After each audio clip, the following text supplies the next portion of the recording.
of it later. Nope, got it. Oh, I just did it. Looks like it's recording. I just hit it. Thank you. Sorry. Sure. Thank you, everybody.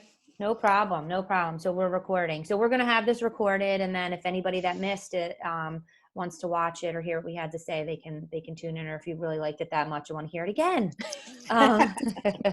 So again, thank you so much for coming and taking the time and the patience to log on. We really appreciate it. We're going to miss you all. I know some of you have younger students, so you'll still be with us. And then some of you, this is it. So congratulations.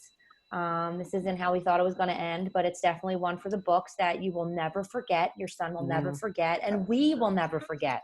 We will never forget the class of 2020. That's for sure. So just know that in our hearts, we're feeling their pain, but we will celebrate them at some point. So I guess we'll go right into it. Bryn, I think you have control of the slide. So I think the first slide is basically summer programs. If students were accepted to summer programs, most colleges have already communicated what they are doing with their summer program, right? Either they're not going to offer it, or they're offering it strictly online, or whatever the case may be. Know that if your son is doing a summer program and they're starting and they say they need their transcripts, we will have their transcripts by the end of May. So nothing is changing because they're not officially graduating, walking across the stage on the 30th, doesn't mean that their transcripts will not be complete and will not be sent to the school that they are attending. So just know that. I wanted to make that clear because some people were emailing about the fact, do we need to ask for our son's transcript to be sent to whatever school? No, as long as we have it in Naviance, that's where the transcript will be sent to at the end of May through Naviance. So stick with that. And then again, back to the summer program, if they are attending, clearly, I'm sure you probably know by now what they are doing if they are attending a summer program. And if you don't, I would just log on to the school and see what their policy is for that. All right, Bryn, you're up. Yeah. So some things that could happen this fall, and I wish we all had the crystal ball to decide and know where we're going and what's going on. But for now, assuming that you want to proceed as normal, go to school as planned for your sons. There's really three options: in person, online, and then of course some kind of hybrid. The harder part with a hybrid, of course, is it would have to be something local, and probably only local people could do something along those lines. So something to keep in mind, some people have talked about taking time off, which we'll talk a little bit about in a moment, but the benefit to starting school, even if it's online, which I know your young men really don't want to do, we understand that and I appreciate that, but it keeps them on time, graduating on time, entering a workforce on time, and it keeps that kind of earnings, the lifetime earnings on track. It's hard if you're going to delay what those options might be. So let's talk a little bit about the delays. So first, there's the potential to defer to spring. So essentially, you're asking to delay your start term. You've already deposited, you've picked your school, and you're just saying, I'd really like to wait to start till spring 2021. This is an option many people never took, but I have a feeling a lot of people are going to really look into, does that buy time for me to just stay home, stay safe, and not have to do online schooling, and then I can just start in the spring. So it's a potential option. Note that if you're deferring, if you've deposited somewhere and you're deferring, it means though that your son cannot take classes anywhere else. If he does, it null and voids his admissions to that school that he deferred. So that is something really important to think about. So what will he do in that spring or do in the fall until the spring? We're not really sure. So I wish I could sit here and say, this is a great time to take some time off and self-reflect and maybe work or volunteer, but I don't know that those options are going to be open to a lot of students right now. Same thing goes with deferring a year. This is another option for students. You can talk to your school and say, I'd like to defer for a year. So they keep your deposit, they hold your spot, and your son would start in fall of 2021. This is typically called a gap year. It is a strategy that a lot of families, will employ. I've seen them over the years in admissions. If your son needed time for growth, or your son just needed time to take a step back, or you just wanted time to earn money, right? So gap years are much more common than I think a lot of people realize. It's a great time to volunteer, work, travel, grow. But we think that most of those things aren't going to be available to your sons. The travel is going to be limited, if at all. Finding work right now, and unfortunately the economy that we're in, we're not sure your sons will be able to find a job or even a meaningful one that makes that worthwhile. Again, think about that loss of income of entering the workforce later or entering graduate school later. You're not going to make up for that loss of income in your gap year because of where we are as a whole community right now. So it is an option, and we want you to know that it's an option, but traditionally it was used to do other things. Colleges will completely understand if you need to defer for a semester or for a year. They do understand. They don't generally pry into, well, what are you going to do? The only thing they care about is you cannot take classes anywhere else. So that is the big piece of it. Okay, so if for some reason you've decided that maybe the first semester or this next year you're going to choose a community college for financial reasons, we all know that the situation has taken a financial impact on a lot of families, and this might be an option for you.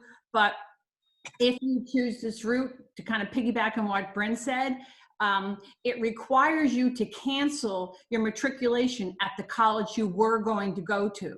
So it's as if you said, okay, I'm not going to college A anymore. I'm going to go to college B.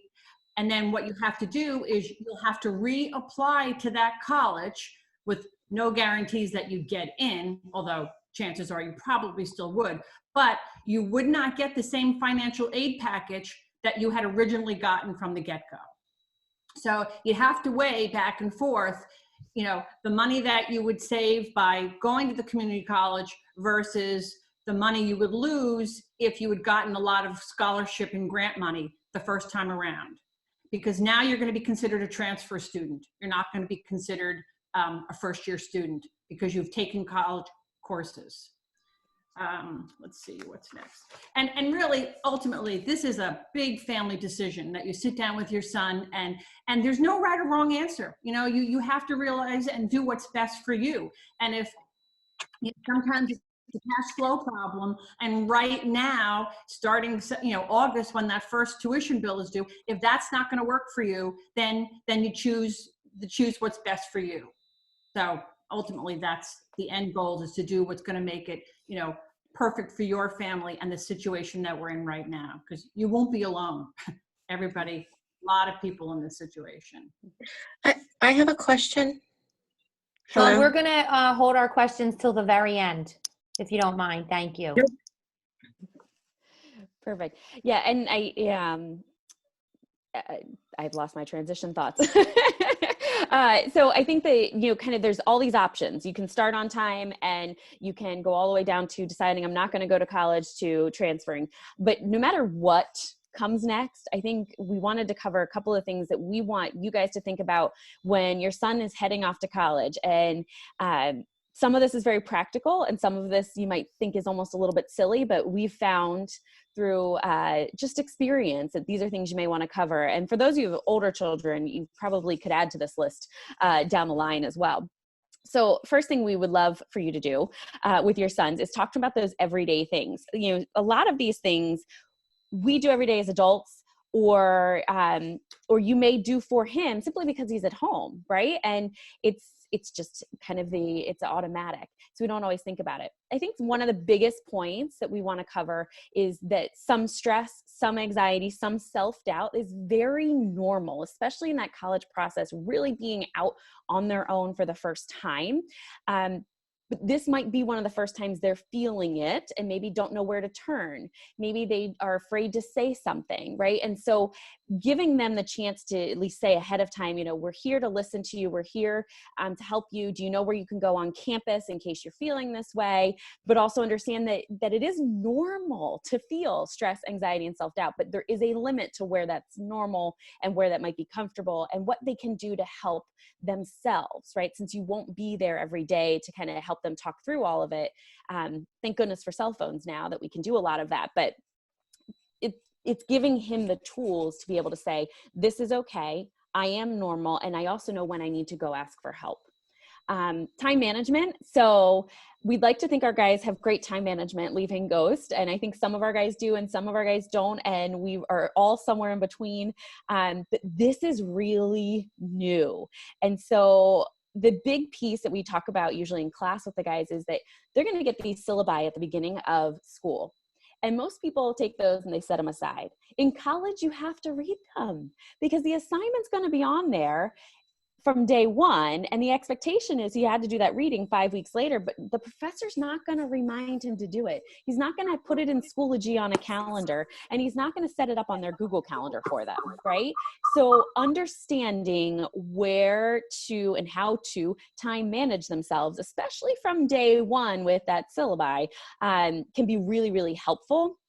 And you know him best. So how can you help him find a system that's going to work given this kind of new openness to that? They are very much used to Schoology reminding them of things or being able to look at a calendar that's kind of preset. In this case, most of that isn't going to happen for them. A couple of other things, remind them to participate and try new things. So find the things he loves and get involved, but also go explore, have fun trying other things. We do this now at Ghost, so we've tried to get your guys used to it, but we do a fall fair of all the activities we have on campus. And I think it's a good way for them to see that.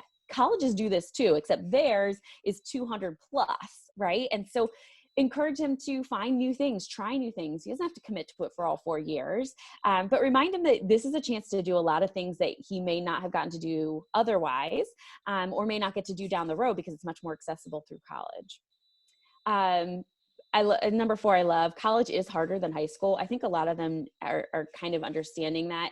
What we love, and just so you know as families, is that we get a lot of feedback from the students that are now in college saying that Ghost prepared them, and they'd be sitting next to a classmate who isn't ready to write the paper and who was really struggling, and he was able to just get the paper done, stopped at the writing center, had it edited, and walked away and felt very confident, you know? So I think the good news is we really prepare our students very well, but there's some of that you just can't prepare for until they get to school. And so just reminding them that that's okay, right? Number 5, think about setting up an Uber or a Lyft account for your son. I think that some of them may already even have one on their phone, and that's great. It's nice to have this kind of accessibility to transportation, but it can't hurt to have that pre-set up, and so that he would have it, God forbid he ends up in a situation where he needs to be able to get out quickly and he's farther from home, that he would have an option for transportation. And then last but not least, setting boundaries for what you can do and what you expect him to handle. So this is new. He's going away. What is it that you're willing to do to help him, right, while he's away? And what is it your expectations of him to take care of? I always use the example. It was the first time I had my own bank account, that was totally mine. It wasn't like under my parents' bank account. And then I overdrew the bank account. And so then I called my dad for money, and he said no, and he said, you have to go to the bank and you have to figure this out. And it turned out it wasn't even my fault. But the point was, he just absolutely said, I can't do that. I am not driving 4 hours to come to the bank with you. You need to handle that. And so setting some of those boundaries ahead of time can actually be very helpful and a little less stressful, I think, on both ends as your son heads off.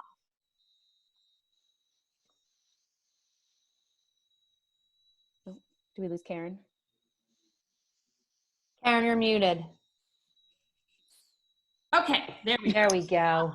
So some of the basic things that we might take for granted, but some things as parents, if you haven't had a son or a daughter go off to college yet, how to budget. Do they have a work-study program? If they do, what is the expectations of what they're going to do with that money? Are you going to set up an account for them that, they need spending money? This should all be set up ahead of time.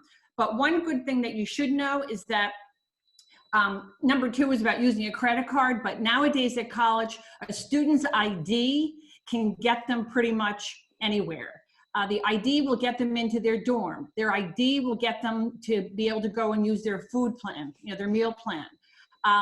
They're called every school, like, Owl Dollars or, whatever, but you can actually put money on that. You can set up the account where you can actually see where that card was used. So when you see that the card was used at 2 a.m. at Chickies on the corner of, Sampson and whatever, that they shouldn't have been there, you can just alert them that that wasn't the idea of what the card was supposed to be used for. But it's actually better than a credit card. There are still some families that, if they're going far away from school, they want them to have that for emergency purposes. That, of course, is a family decision. You can set that up, but nowadays you can, feel safe that you can get money to them by just depositing on that ID card that they'll always have. Again, if you have decided that your son is going to take a student loan, understand that the minute that loan is dispersed, that interest will start accruing. So, have expectations of who's going to be paying that. Do you want him every quarter to pay the interest, or are you going to pay the interest on it? Even if you just have the account set up and go over it with him so he can see what it looks like and knows that this is the money that I'm going to have to pay back. You might set it up that, you spend the money originally and then at the end you're going to pay off each year, because it's a cash flow thing. But just if loans are part of it, have that conversation with them now so they are really understanding about that they have a stock in his education, and he's going to have to be paying that back. Number 4, I did my children's laundry pretty much until they left home. Although one year Mr. Fiola, for those of you who might remember him, actually had them do a video learning how to do their laundry. So basics. Do they know how to do it? Maybe they do their own laundry now, but they're going to have to do it.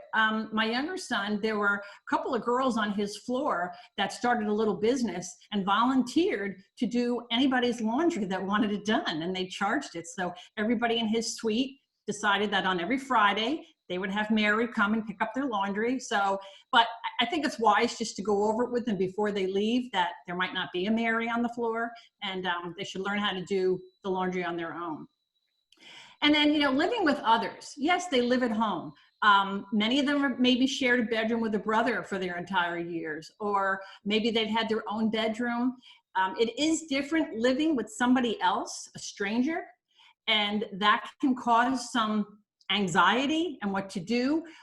No school is going to force your son to live with someone that they don't feel comfortable with. So very often in October, they'll have open forums through the housing program to come and, say, look, it's not working out. I need to find somebody else. I want to live alone. They're never stuck. They're not stuck with someone for a year. So tell them again, go out, talk to people. Sometimes my older son had some differences with his first freshman roommate, and by second semester realized this wasn't going to work. So he'd met a friend, and they swapped, like he went with the other friend, and, so it worked out for them. So there's always, living with other people is a challenge. So let them know. I mean, this is what we would be telling them in class, and we'll still share this with them, but to hear it from you too. It's okay not to like your roommate, give it a chance, but they're not stuck, and there are ways to find another roommate. So living conditions aren't horrible. So let's see. Okay. All right, so I always love this conversation in class, and it's probably the conversation that we get the most, dialogue going. By now, through programs at schools, they've heard about alcohol and drugs and, sex and protection and social responsibility. But what does that all mean when they're actually going out to school on their own, and they're not coming home at night from, you're going to be sitting there giving them a rundown. Where were you? What did you do? Who were you with? That's the part of the freedom of college that can be very scary for parents, but it's scary for them too.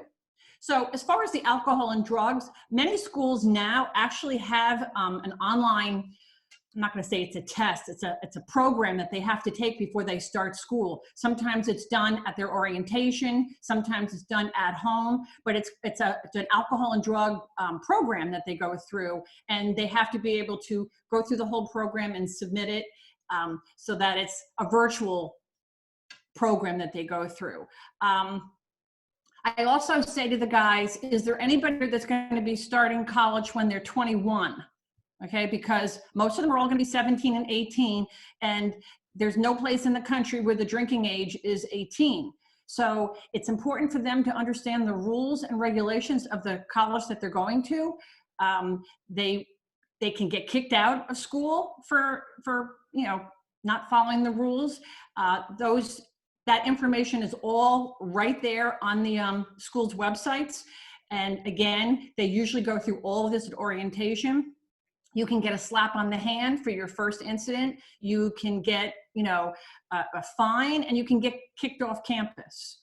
You can also end up in the hospital, So, and that's the thing that we don't want to happen. So as much as some of these topics are difficult to have, I don't know in your family, when you have them, if you've had them, you don't feel comfortable having them, but these are all things that have to be talked about. The sex and the protection, again, they're going off to school. Now, my husband and I were kind of laughing in this social distancing, going off to college, and they have to wear masks maybe. It might help with social distancing that we want, but let's assume they're just going off to school regularly without the masks. Have that conversation. Things can happen that they don't expect, right? And I tell them, look out for their roommates, look out for their female friends, be that advocate for them, stay on top of the situation. And, I would tell them, always picture that there's that little angel on one shoulder saying, don't do it, don't do it. And the little devil going, go ahead, go ahead. I said, or picture me, and that'll definitely get them upset. So have these conversations with them, because the social responsibility could also end up in them being kicked out of school. That's going to the far extent of it, but they need to know the rules, and they can have a good time at college. They really can. But they can also, at 17 or 18 years old, fall to peer pressure and, how to handle that peer pressure. And again, every college has resources for this.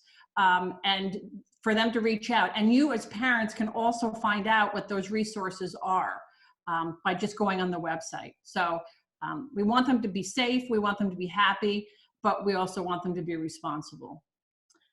Okay, let's see. Unmute myself. And then the last thing we wanted to talk about were just other things to think about. There's the FERPA and the privacy forms. Obviously the boys sign that with their college applications, but there's more for that for college. As they get older, you are not able to, call the nurse to see, how their checkup went, or you can't even get their grades, and I know some of my own friends have had issues with that, just like, and I'm sure I will probably too, is that when I get there, like, what do you mean I'm paying the bill? I can't have their, their transcript or their report card. So all of that, doctor's appointments, all of that as they turn 18, I'm sure you're well aware, you're kind of out of the loop on that, which is really hard. So it's always good to try to keep open communication, as Karen said, so you know what's going on. And can I just say something as far as when they have orientations for families also, they'll talk about the privacy forms. So all you have to say to your son is, there is a form that he will get that he can waive his rights to say, yes, my parents can call. And that was the first thing I had my kids do in front of me, was to check that box off that I could see their grades, I could call and be done with it, because for emergencies and things like that, you want to be able to, and I wanted to see their grades when they were first starting out, I'll be honest. But after a while, then, you let it rest, but have them sign that form. Right. And you weren't calling the college professor though. You were calling if there was an emergency. Yeah. I mean, just, and you want to be able to, you're not going to be using this for anything, just knowing that you can do it. And a lot of times in the beginning, it is the grade issue. You want to be log on and see their grades. maybe just the first semester. And then after that, you're not going to be doing it, but just that you have the ability to do it. Right. Makes sense. Makes sense. And then again, for in college, as they should have been doing here at Ghost, as they got older, taking, control of their education and being advocates for themselves. And I think they've learned how to be advocates for themselves, their 4 years over Ghost, so that going into college, they're in a really good position where if they need to meet with a professor, if they have a question about a grade or a question, or they're going to miss a class because of something, they've learned. I think we've done a good job of teaching them how to advocate, how to talk for themselves, how to speak for themselves. And so I'm not real worried about that with them, but we just, we try to keep encouraging them, and it's so hard that we're not there with them right now, that we're not able to keep talking to them and being in their faces about things. So I guess that's one of our struggles, like I was having a conversation the other day with my son, and I said something, and I said, I don't even know, because I haven't talked to him in 8 weeks, so it's hard for us as well, because we constantly are having, conversations with them and reminding them, and, it sticks in their heads for some of them. So that's difficult as well. But I think that's probably it. If anybody, I know there's probably questions. If you have a question, I know Terry's going to try to pan. If you want to hit the raise your hand, there's a reactions at the bottom. And if you put your hand up, Terry can moderate that, and we can make sure that everyone is heard. That's better now that we're all on the same screen. Yeah. Does anybody have any questions or anything that they want to ask or say? Or I know we talked a lot about graduation. Rosemary Kimball. Hi, I just have a quick comment. I haven't heard anything about this from my son's school, but a friend of mine, her daughter is at Central Florida. They are making the kids just go to one person in the dorm. They're not giving them the option, so her tuition has gone up $8,000 a year. Might be something to just check out before, if your school hasn't reached out to you. That's the only school that I know of. That's the only person that I'm aware of. But it is something for parents. They already paid their deposit. They put their money down, and they said it will be online school at this point, but only one person per dorm, and the tuition did go up. So just something to consider if if your money is tight and you're really trying to figure out what to do. Really touch base with these colleges as time goes on before August. Make sure there's no changes. Nothing that you're, going to be blindsided by. Great, Terry, thanks. Thank you. I have a question, but I don't have the raise hand button. That's okay. Just ask. You're next. Go ahead, Mrs. Colley. Okay, my question was, is he able to take a class at Bucks this summer for him to keep busy with something? Is that allowed? Yes, and then he can just transfer that class in. He's already deposited at his school. He's going Yes. there. He's not deferring. Absolutely. I would check with TCNJ and Right. where Skylar's going, right? Yes, that's Okay. correct. I would check just to make sure that, with his academic advisor, have him check with his academic advisor to make sure that the class that he is going to take would be transferable over and count for credit. So he's not taking something just Right. for, So he's in the process of making Great. sure they'll count the calculus class, but I thought it would give him something to keep busy with this summer. Part of the Great summer. idea. Okay, I just wanted to make sure it wouldn't void anything with TCNJ. Nope. Great Thank you so idea. much. Sure. And in the process of that, if any of these guys would need transcripts for a summer class like that, just email me and I can take care of that for them. All I need is email. I think he already did. I think you did it, Mrs. Cudlow. Yeah. Thanks so much, Terry. No worries, my pleasure. That's very easy to do. Thank you so much. Mr. Kimbrell, can you take your hand down?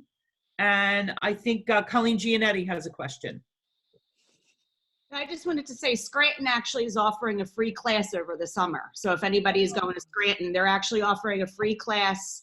It's 2 sessions they're having, and they're offering a discounted rate if you want to do a second course. Wow, that's nice. Great. Thank you. Mhm. That's Something great. to keep in mind as you're all thinking about all the options and that summer option like that we are lucky that we live near some of the best community colleges in the country. Montco, CCP, Bucks, Delco. I mean, they are notoriously and always ranked in the top and the best of the community colleges. So you really can't go wrong with it as an option, whether it's one class, whether it's a semester, so be confident in knowing that we do have these great resources. So I just want to share that as an option. Mm-hmm. Anybody else? Any other questions? I have a Go question. ahead, Elaine. Not a question, but a couple of comments to share. First of all, one thought that I think about, and I've worked in higher ed for, almost 30 years now, is the question of whether, for those who are seriously considering deferring, it's going to be really important to be in communication with the school, because there's no way, suppose that 3/4 of the entering class wants to defer. There's no way that these colleges have residence halls to accommodate 3/4 of this year's entering class, plus all of next year's entering class. They just don't have the space. And so I don't know how colleges are going to be handling this, but there's no way there could be sort of a wholesale, we're just going to have twice as many kids starting next year as would have as normal. They just don't have the residence halls. So that's one thing. It's important to really be communicating with colleges. And then another point, I understand your point about the whole question of deferred income. But another question to consider in terms of deferring is, do you really want to be entering the workforce in 2025 with double the number of graduating seniors or whatever, or 1.5 times the number of graduating seniors compared to entering in 2024? So just some other things to think about, to be really mindful. I can understand the reasons why people financially, why they would say, oh gosh, if I really can't do it. But really think long and hard for those two reasons. And then a third thing to consider is, not all the colleges are going to make it. There's no way. There are going to be colleges that end up closing down the road. I mean, there are colleges that are strapped they were strapped as it was before COVID-19. And so, hopefully that's not going to be an issue for the schools that our guys are going to, but I just want to put it out there for you to consider, just to think about that. One more thing to worry about. I think right now what every senior needs to do is to concentrate on the college that they will be attending. And you go onto their websites, and one of the first things you'll see is a COVID-19 update of what their college is doing. We've been getting emails a lot from the schools saying, yes, we plan on opening for on-campus teaching in the fall. Yes, we're going to do this. No, we won't defer. It'll have to be certain circumstances. So it's really, there's so much information out there, but stick to the college that your son is attending. And they will, that's all the information, because there's so much out there, and it's overwhelming. It's overwhelming. And that's, for us, we keep getting all this information about all the different colleges. But for you to try to, I'm not saying keep yourself in a little bubble, but keep the bubble of the college that you're going to. And if they're going to let you know if they're having problems. Great, Mrs. Watanabe has a question. I do, and I also don't have the hand raised. You're good. I saw you waiting. It's probably a pretty specific question, but you discussed transcripts. So what's the process for sending transcripts to waitlist schools? So I will, We don't. I was just going to say, we don't send them that way. No, unless he's been pulled off the wait list, but they don't want a transcript unless they're actually going to be attending that school. No, the school said that they need the end of year transcript. On the wait list? Mm-hmm. We have on occasion done that. It's not a general rule. And that's what I was going to say was that's by request. So if there's a school, whatever school they have listed in Naviance that they will be attending in September, I will automatically send that in June. Shoot But Terry, anybody I that's would say wait- email Terry. Email I was Terry. just going if to you say, need a anybody that's transcript. waitlisted, Yeah. if you have a special circumstance like that, just send me an email and I'm more than happy to add that to the list. That's an Absolutely. easy fix. You're welcome. Any And I other think- questions? Suzanne Burke, did you have one? No? Okay. Elaine? Elaine? I just wanted to add just two other points. And one about a credit card versus putting money on your student ID. One, maybe it's a minor consideration, but if you do get a credit card, then you are establishing your credit history, and that, so long as they are responsible, then that's a good thing to go into the workforce with some credit history already established. So that's something to think about. In addition, you could be missing out on accruing all those frequent flyer miles or whatever, the reward points. And that's one thing. It's a totally different topic. I think it's important to discuss with your son to establish expectations about the frequency of communication once they go to college. Now, maybe they'll just be at home for the first year, but you know, if they're going away, it's important to just have that talk. Hey, we expect to talk to you every Sunday or whatever it is. Just because if you don't establish the expectation, then it could be a couple of weeks before you hear from them. And if you're somebody who doesn't want to be chasing after them, you say, hey, they're off, you know, so think about that. Mhm. Great. One of the reasons we mention credit cards, I'm sorry, Terry, is because college campuses are well known for predatory credit card practices. So, and it's not the college's fault. The credit card companies will sit like one street off, and so your son's walking by it to go meet a friend for lunch, and oh, did you know you can do that? So it's one of the big reasons why, and often, unfortunately, they get the student, you know? And so just like you're saying, Elaine, it can be a really useful tool, but we have to understand what that means.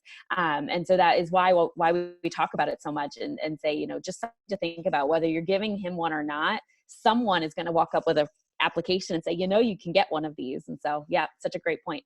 Yeah, and if you want, what I did with my children was well, that was back when they got letters in the mail offering them credit cards. That kind of fell apart when everybody was getting credit cards and going into debt. But I got them each a credit card, but they did not take it to school with them. I used it to buy their books. I used it anything school related, so that the purpose that you said, Elaine, is to build up their credit when they got out of college and they, you know, had a credit score. So I did get them credit cards, but I never gave it to them. I just used it myself. Okay. Any other questions? Yeah, we're back to Sue Burke. You have to unmute, Sue. I can. Thank you. Oh, there we go. Okay, try now. She's frozen. Yeah. There she is. Are you No? there?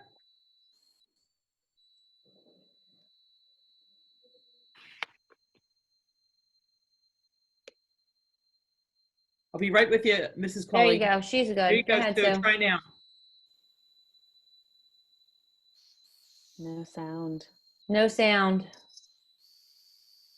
All right, want to go to somebody else while she's trying to figure Yeah, it let's out? try Mrs. You have Colley. 5 minutes. Do you have another question? No, I just wanted to say that I think that the school has done a great job of going online. Like, they really didn't skip a beat. Friday, the boys were off. Monday, they initiated the test, and Tuesday they were up and running. I really want to commend the school and the faculty and the guidance, because I think in this really sad time for the boys and difficult time, Holy Ghost has done a phenomenal job. Nice And I to know hear. if they can do the graduation, they will. Absolutely. I probably could say this for everybody, but I have 12 nieces and nephews, and Holy Ghost Prep was the only school that was up and running as quickly as it did. I had Yes. siblings like, you're doing what? And Sue, Zach was just like, I'm working. Sue, And can they're you, also- I think you're Stop. unmuted. They're also challenging the boys. I think in a lot of schools, when this started, they really dropped the work for the kids. So they lost like a third of a year. So I Right. think this is phenomenal, the way they've kept them on track so they are ready and still in a thinking mode for college. So That's great great. job. Thank you. Thank you. Sue? I do think you guys did a great job, but I wish you didn't do as good of a job and you would make them repeat their senior year. That's my vote. Oh. I know. Stop doing such a good job. Sue, do you want to try again? No. No. Maybe, Sue, you could type into the chat maybe and we can I was answer your just question. gonna say wait, that. wait. Or unplug your headset. Maybe it's your headset. Try it. There it is. We got you. Okay, it was the headset. There you go. I just had a question regarding if you have any suggestions for the boys on choosing roommates. They usually have forms you fill out for choosing roommates, right? Like, Right. and they try to pair you with somebody with similar, study habits, sleeping habits, whatever the case may be. And I know there's a lot of groups out there that they can meet kids on Facebook and become friends. And so I know that's a lot of it. I don't know. It's kind of scary. Yeah. Well, I mean, it's a lot like dating online. I think it's the Yeah. first experience they're going to have with us. And so, colleges have these forms and you fill them out and then it tells you who's your 100% match and who's your 90% match and who's your 80. And then what the guys do and what any student does is they go stalk them on any social media platform they can find. And they eliminate a few of them because they don't like what they see on social, which is fine. I mean, sometimes that's all we've got. And then they talk to them, maybe by phone, usually by text, and it tends to build. For the most part, it actually works. It is not very common to change roommates. It's usually a pretty extreme scenario, which is nice. And as Karen had mentioned, colleges really do a great job of mediating. And if it's not going well, moving and making sure everybody's happy and feeling safe and, that kind of thing. So, I would advocate for your young men to say when this isn't working, right? And talk to their residence hall advisor and do that because they're there to help because they want people to be happy. And so, but the majority of them, even at random, what feels like random like that, it works out pretty well. Some colleges have done studies on kids picking their roommates versus colleges randomly assigning. And most of those studies show that random assignment actually works out better than picking your roommate. And so it's just an interesting tidbit. But yeah, there's lots of ways to do it. They'll have a little more time this summer to find a roommate, unfortunately. Yeah, it's true. I think I'm more worried about it than he is with most things. Because I've got it handled, Mom. So I guess I just have to trust him in it. If I could say one thing before we wrap it up, Anne-Marie's going to wrap it up for us, but if you could just check with your sons to be sure if they have not reported their scholarship money, if they could email that to me, that would be most appreciative. Most of them have done this, but I still have a handful, and also to update their Naviance account once they've made a decision on where it is they're attending in the fall. Anne-Marie? All right, great. So basically, we just wanted to say thank you for showing up and bearing with my Zoom. Whatever happened with my Zoom, I apologize. And it was great to see you all. If you have questions or you need anything, please reach out. It's not like we're going anywhere. Have your sons reach out. It's always great to hear from them. But obviously, if there's anything that we can help you with along the way, please don't hesitate to ask. And good luck to your sons. And for those of you who aren't going to be back, we're going to miss you. And make sure you keep in touch. All right. Thank you. Thank you. Bye, everybody. Bye. Congratulations. Congratulations. Thank you. Bye-bye. Bye, everybody. Take care. Take care.